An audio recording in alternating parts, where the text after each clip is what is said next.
we celebrate what is good about basketball.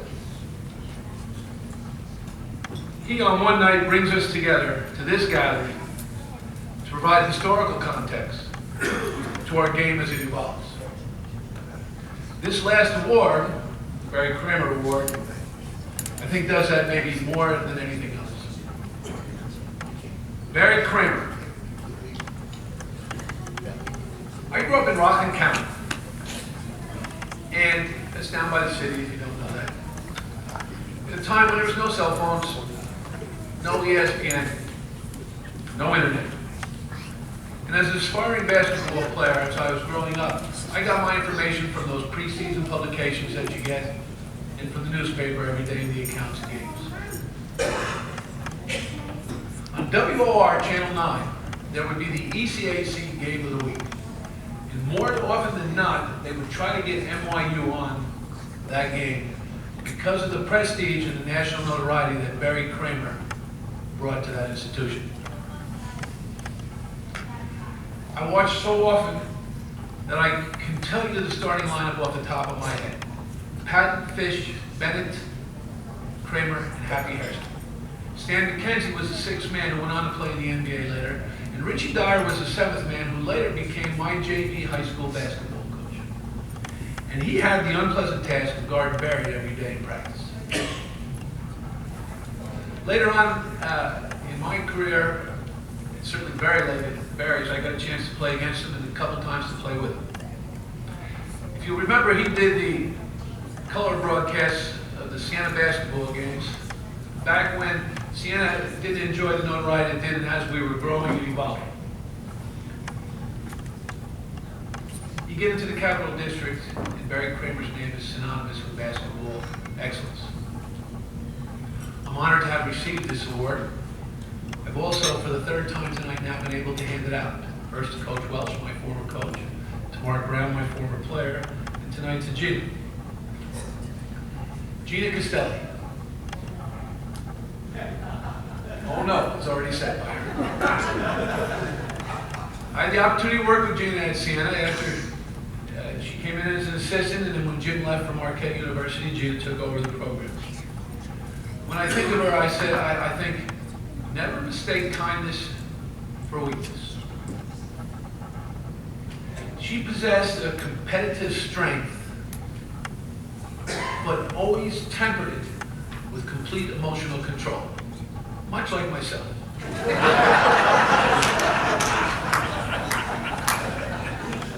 Her vita of 458 wins, 7 20-win seasons, 5 Kmack Coach of the Year awards, all Hall of Fame numbers.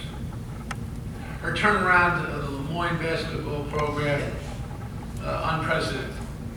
She remains Canisius's #2 all-time scorer.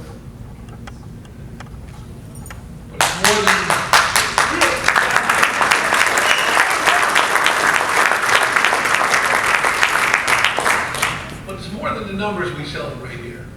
Last night there was a gathering in Gina's honor at Saratoga, and over 100 people attended, former players, former coaches, people that she's worked with. I talked to Jim this morning and he said it was a tremendous event. So when I think of her, I think she's impacted people's lives. She's developed relationships, fostered friendships, unbreakable ones. So tonight we're not only honoring what Gina has accomplished, we're honoring what she gave to the game and the respect it has brought her. And having worked with her, I consider that an honor. And the Barry Kramer Lifetime Achievement Award goes to a coach tonight that I truly respect and appreciate the honor to have worked with, Gina Castelli.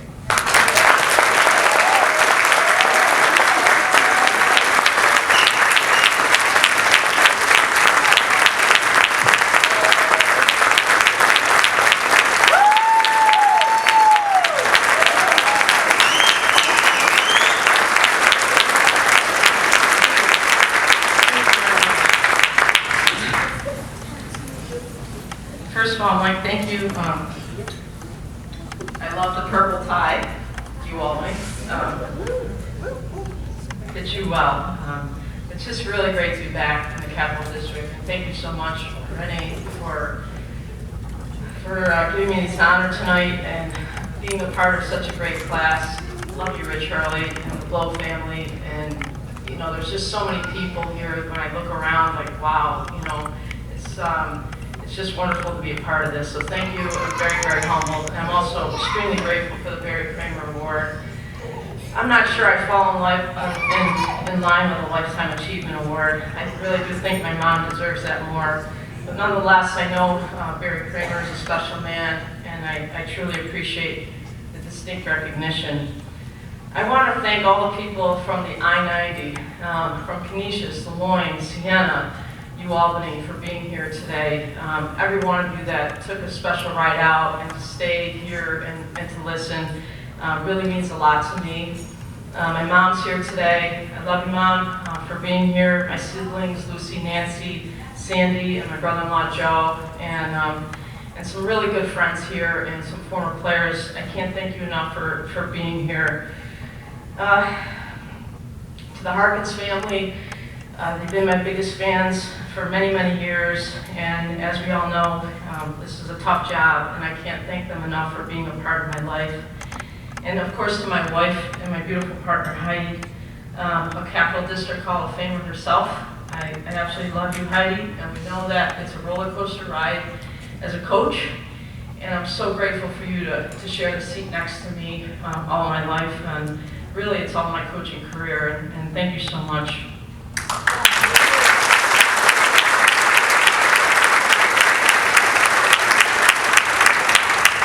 In 1997-98, I was privileged to coach a talented team that was predicted to win the Kmack championship. But when the season started, we started out 0-5. We lost our first 5 games. And just like most coaches, although Mike thinks that I was emotionless, I was naturally, after every loss, because we were losing by big margins. It wasn't that we were just losing by 2, we were losing by 20, and I had a talented team, and we were supposed to be winning. And so I would go into the locker room, and I had a few choice words, and, you know, say that we weren't working hard, we weren't together, you know, all the things that coaches say when you lose by 20, you know, so, and it was the first game, the second, the third, the fourth, and the fifth. When the 5th game rolled around, we lost. I was lost for words. So I went into our locker room, and at Siena there was a huge whiteboard, and in big black numbers I wrote 0-5, and I put the marker down and I walked out. I didn't know what to say, and it certainly wasn't positive, but that was the best message I had for my team. Our next game was 14 days later. We were in final exams, and I thought I would start preparing for the next game, and I was really upset. And our next game was against St. Bonaventure, and I went back and I looked at the tape from the year before, and it was the exact same team that was returning. And I could not believe the difference. We were moving effortlessly out there. We were having fun. We were playing hard. We were doing all the things that win, and we won that game. And I was scratching my head thinking, wow, this is so much different than what we're doing right now. So I decided to show that team that tape. It was a VHS tape. And I showed them the game, and I said, do you see anything different? Do you see anything different in how you're playing from this year to that year? And they're like, yes, absolutely. We look like we're working harder. We're having fun. We play together. We look like we're afraid to lose when we're playing right now. And I just shook my head. Because I said, could it be that we're afraid to lose?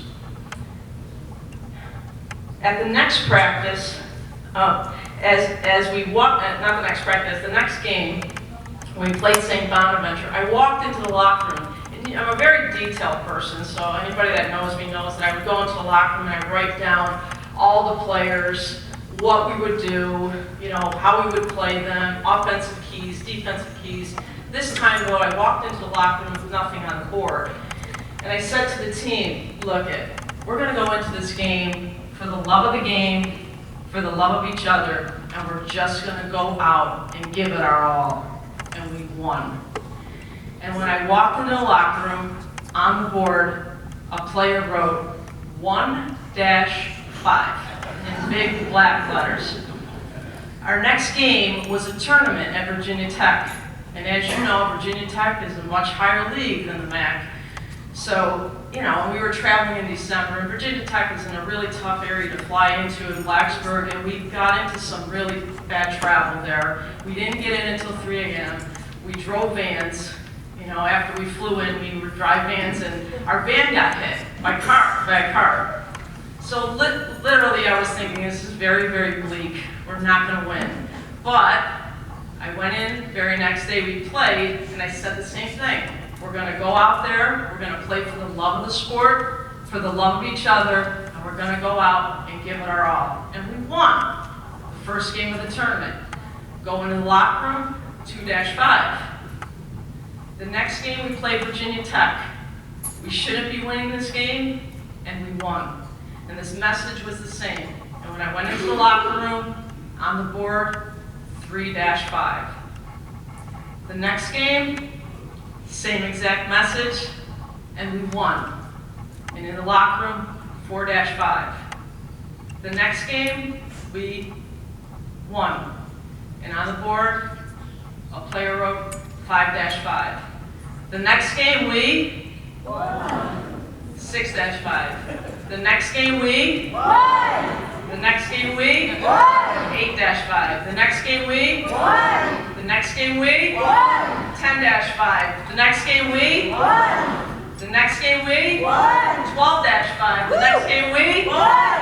The next game, we won. 14-5. The next game, we won. The next game, we won. 16-5. The next game, we won. We won 17 games in a row.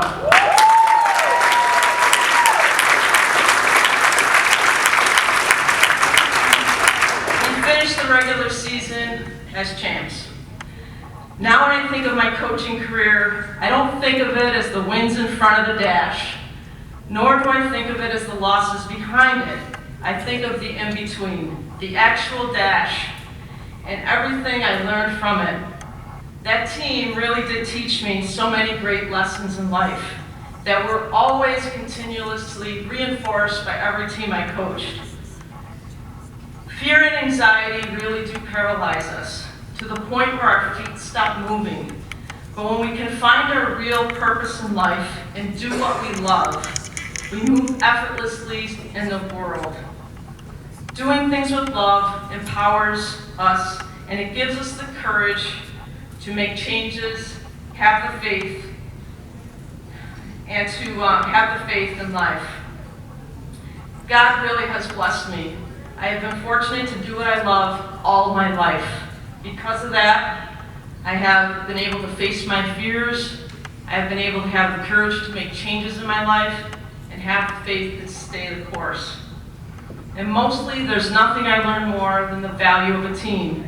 It never ceases to amaze me how when everyone is on the same page, regardless of talent, great things happen. And equally important is that it takes a team of people to make one person succeed, like me. So I want to thank those that coached me, especially Sister Maria Paris and my cousin Lou Ferrata. I want to thank those that believed in me to hire me, Sister Maria, Jim Jaber, Bill Kirsch, Kathy Inglis, Matt Bassett, and currently Colleen Mullen at UAlbany as I segue into something very new and really cool.